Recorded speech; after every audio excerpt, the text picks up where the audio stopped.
अ, प्रश्नावली 14 है। इस समय नया जो चैप्टर चला उसमें 13 अभ्यास हो गया है, जिसको कहते हैं सांख्यिकी। और सांख्यिकी में पहला चैप्टर है आपका क्या, समांतर माध्य। समांतर माध्य को माध्य या औसत कह सकते हैं। इसमें क्या होता है कि कुल पदों को जोड़ करके क्या करते हैं, उसकी संख्या से क्या करते हैं, भाग कर देते हैं। ठीक है, कुल पदों के योग में कुल संख्या क्या करते हैं, भाग। जैसे इसका ये परिभाषा है कि समस्त प्रेक्षणों के मानों के योगफल को प्रेक्षणों की कुल संख्या से भाग करने पर प्राप्त भागफल क्या होता है, समांतर माध्य कहलाता है। समांतर माध्य को प्रायः एक्स पे बार से प्रदर्शित करते हैं, दर्शाते हैं। ठीक है, तो एक्स पे बार जब रहता है तो आप समझ लेंगे क्या है, समांतर माध्य है। तो जरूरी नहीं कि पूरा का पूरा समांतर माध्य ही लिखे। क्या लिख सकता है, माध्य ज्ञात करने के लिए कहता है। क्या कहेगा कि माध्य ज्ञात करिए या समांतर माध्य ज्ञात करने के लिए कहिए। तो इसका सबसे पहला फार्मूला आता है समांतर माध्य का, क्या आता है पहला फार्मूला,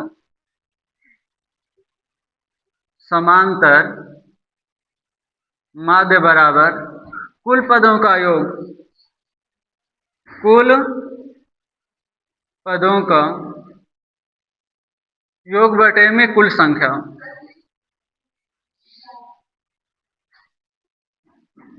कुल पदों का योग बटे में क्या होता है, कुल संख्या होता है। ठीक है, दूसरा आता है इसका, दूसरा जो तरीका है प्रत्यक्ष विधि। प्रत्यक्ष विधि, और आपको पता है कि एक्स पे बार से क्या करते हैं, इसको हम प्रदर्शित करते हैं। ठीक है, तो इसको लिख सकते हैं सिग्मा एफ आई एक्स आई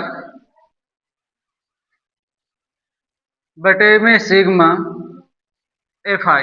ठीक है, तो हमने पहले ही बताया था कि समस्त पदों का योगफल या समस्त प्रेक्षणों का योगफल करते हैं। ठीक है, तो इसको लिख सकते हैं सिग्मा एफ आई एक्स आई बटे में सिग्मा क्या है, एफ आई है। और इसको दिया आप दूसरे तरीके से लिखना चाहें तो या करके लिखेंगे एक बटे में एन, एक बटे में एन सिग्मा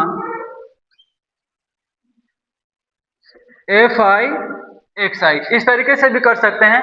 तो एफ आई को हम एक क्या लिख सकते हैं, एन भी लिख सकते हैं। ठीक है, सिग्मा का मतलब होता है कि कुल पदों का योग।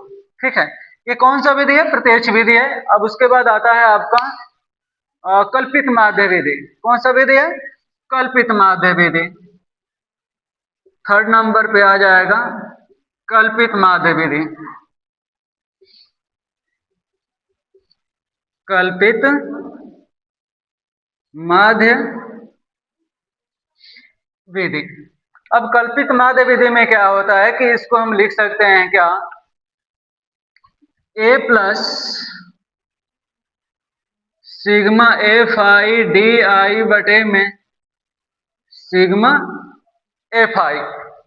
कल्पित माध्य विधि का फॉर्मूला क्या होता है, A plus sigma F I D I बटे में सिग्मा एफ आई। ठीक है, अब हमने पहले ही बताया था कि जो एफ आई है उसको हम क्या कर सकते हैं, एन लिख सकते हैं। ठीक है, अब एक चीज ध्यान दीजिए इसमें कि जो डी दिया है, ये जो डी आया है इसको हम क्या लिखते हैं, तो डी आई बराबर होता है एक्स आई माइनस ए। एक्स आई माइनस क्या होता है, ए होता है। ठीक है, और जो एक्स आई होता है वो मध्य पद होता है, मध्य पद। ठीक है, तो इसको कर लेंगे आप। उसके बाद आता है आपका 4 नंबर पे पग विचलन विधि। ठीक है,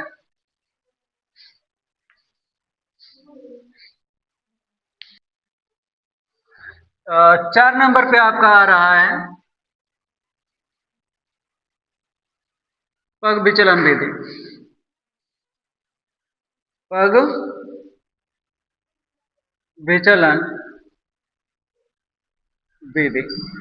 अब पग विचलन विधि में आपका क्या होता है, इसको भी लिखते हैं A plus sigma F I U I बटे में सिग्मा एफ आई, और गुणे क्या लिख दिया जाएगा, एच। गुणे क्या लिखते हैं, एच। और सिग्मा का मतलब आपको पता ही है कि क्या होता है। और यू आई बराबर आप लिख सकते हैं, यू आई बराबर क्या होता है ये ध्यान देना है। तो जो होता है डी आई बराबर एक्स आई माइनस ए होता है, और उसी के बाद आता है यू आई। यू आई बराबर होता है एक्स आई माइनस ए बटे में एच, या इसको लिख सकते हैं यू आई बराबर डी आई बटे में एच। ठीक है, जो डी आई आता है उसी में एच का क्या करते हैं, भाग कर लेते हैं। क्या करते हैं, भाग कर लेते हैं। ठीक है, नोट करिए इसको। उसके बाद पहला प्रश्न आपको बताया जाए।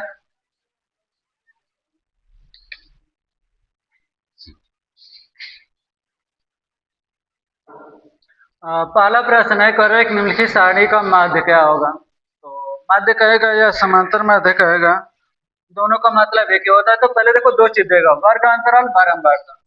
क्या देगा, वर्ग अंतराल और बारंबारता देगा। तो वर्ग अंतराल 2 से 4, 4 से 6, 6 से 8, 8 से 10, 10 से 12 दिया है। और जो वर्ग अंतराल देगा बारंबारता देगा उस तरीके से लिखा। जो बारंबारता होता है उसको हम एफ आई से प्रदर्शित करते हैं। किससे प्रदर्शित करते हैं, एफ आई से प्रदर्शित करते हैं। और जो मध्यमान होता है उसको एक्स आई से प्रदर्शित करते हैं। लेकिन आपको ये ध्यान देना होगा कि जो आपका मध्यमान आता है आता कैसे है। ठीक है, इसको ध्यान देना होगा। तो एक चीज ध्यान देना है इसमें कि जो आपका वर्ग अंतराल है इनको जोड़ना होगा। क्या करना होगा, जोड़ना होगा। जैसे 4 और 2 कितना हो जाएगा, 6। 4 और 2 कितना हो गया, 6। 6 में 2 का भाग करेंगे कितना हो जाएगा, 3 हो जाएगा। लेकिन वर्ग अंतराल का जो अंतर कर देंगे, कितना अंतर आ रहा है इसमें, 2 का अंतर आ रहा है। कितने का अंतर आ रहा है, 2 का अंतर आ रहा है। तो अब ये ध्यान दीजिए, अब इस 2 को इसमें जोड़ते जाइए। तो 3 2 5, 5 2 7, 7 2 9, 9 2 11 हो गया। ठीक है, अब क्या करना है, एफ आई एक्स आई का गुणा करना है। तो एफ आई यहाँ पे, एक्स आई यहाँ पे। तो 3 गुना को 6, 5 चौको को 20, 7 7 49, 9 23 27 और 11 चौको 44। ठीक है, ये हम लोग लगा रहे हैं प्रत्यक्ष विधि। कौन सा विधि है, प्रत्यक्ष विधि। और इस सिग्मा एफ आई को जोड़ना होगा। तो पहले सबसे पहले यहां से करेंगे सिग्मा एफ आई, इसको एन भी लिख सकते हैं। तो 4 2 6 7 6 13, 13 7 कितना हो जाएगा, 20। और इसको करिए सिग्मा एफ आई को। तो सिग्मा एफ आई एक्स आई, इनको भी तो जोड़ना ही होगा। तो जोड़िए, 44 और 6 कितना हो जाएगा, 50। 50 50 100 हो गया। और 100 में जोड़ देंगे कितना, 20, 40 से 46, 146। ठीक है, 146 हो जाएगा। तो लिखेंगे प्रत्यक्ष विधि, प्रत्यक्ष विधि। और प्रत्यक्ष विधि क्या है आपका, तो सिग्मा एफ आई एक्स आई बटे में सिग्मा एफ आई, ये आपका प्रत्यक्ष विधि है। ठीक है, तो 146 बटे में कितना आ गया, 20।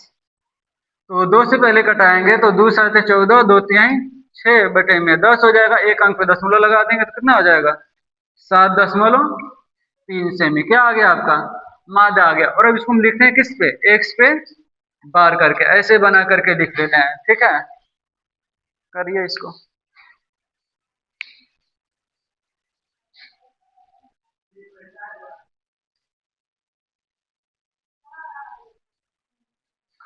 दूसरा प्रश्न है कि यदि एक विद्यार्थी के प्राप्तांकों का समांतर माध्य 25 है तो एफ का मान निकालना है। ठीक है, तो इसका तरीका क्या है कि सबसे पहले तो आपको मध्य मान निकालना है। तो मध्य मान निकालने से पहले इन दोनों का अंतर करना होगा। तो अंतर करेंगे तो कितना आ जाएगा, 10 हो जाएगा। और हमने सीधे सीधे तरीके से बताया कि मध्य मान निकालने के लिए क्या करना है, जोड़ के दोनों को 2 का भाग कर लेना है। तो 0 में 10 जोड़ेंगे तो 10 हो जाएगा, 10 में 2 का जोड़ेंगे, 2 भाग करेंगे तो कितना हो जाएगा, 5। और 10 5 15, 10 कितना हो जाएगा, 25 10 35, 35 10 कितना, 45। ठीक है, और उसके पश्चात हम क्या करेंगे, गुणा करेंगे। तो 6 5 है 30, ये क्या हो जाएगा, 15 1 हो जाएगा। 25 चौकों से 25 छक्के 150, 150 हो गया यहाँ से। ये 300 कितना हो गया, 50। ये 35 है और 45 5 है 100 कितना हो जाएगा, 35। ठीक है, कि 225 हो जाएगा। 5 5 25 को 5 हासिल 2, 5 2 को 20, 2 22, 225 हो जाएगा। ठीक है, अब इसको क्या करना है, जोड़ना है। सीधे सीधे से जोड़ेंगे और क्या करेंगे, अपना तरीका लगाएंगे प्रत्यक्ष विधि। तो इसको जोड़ेंगे तो लिखेंगे सिग्मा एफ आई।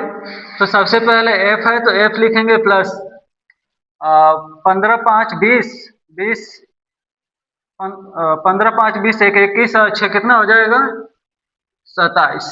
और इसको जोड़ेंगे तो सिग्मा एफ आई एक्स आई, कितना एफ है 15 एफ है, ठीक है। तो ये तो कितना हो जाएगा 4 1 500 5 2 700 755, कितना हो गया 755। और लगाएंगे यहां से प्रत्यक्ष विधि, प्रत्यक्ष विधि। तो x पे बार बराबर सिग्मा एफ आई एक्स आई बटे में सिग्मा एफ आई।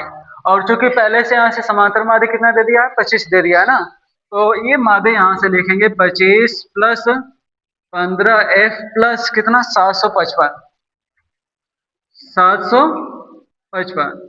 और एफ आई का मान क्या दिया, एफ प्लस 27 दिया है, तो एफ प्लस 27 कर लेंगे, इसका कुछ नहीं है तो एक कर लेंगे, ठीक है।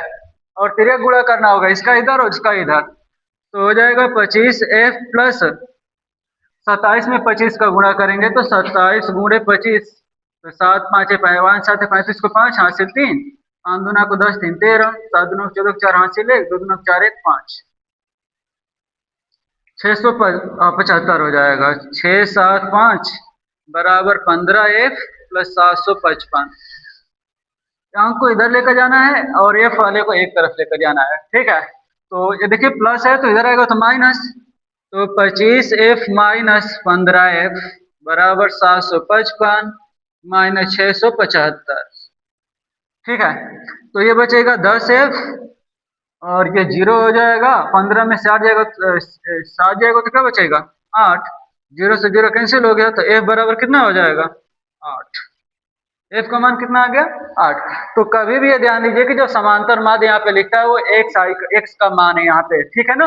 और इस पे रख करके निकालेंगे, 3 तरीका है, तीनों तरीके में से किसी पे भी आप कर सकते हैं आराम से, कोई समस्या नहीं होगी। लेकिन आपको ये ध्यान देना है कि मध्य मान कैसे निकालना है, तो दोनों को जोड़ के 2 का भाग करना है, दोनों को जोड़ के 2 का भाग करना है। लेकिन आपको सबको ऐसे करने की जरूरत नहीं है, आप पहले वाले को जोड़ के 2 का भाग करके लिख लीजिए और जो अंतर आ रहा है उसको सब में जोड़ते जोड़ते चले जाएंगे, ठीक है, कोई दिक्कत नहीं होने वाली, ठीक है।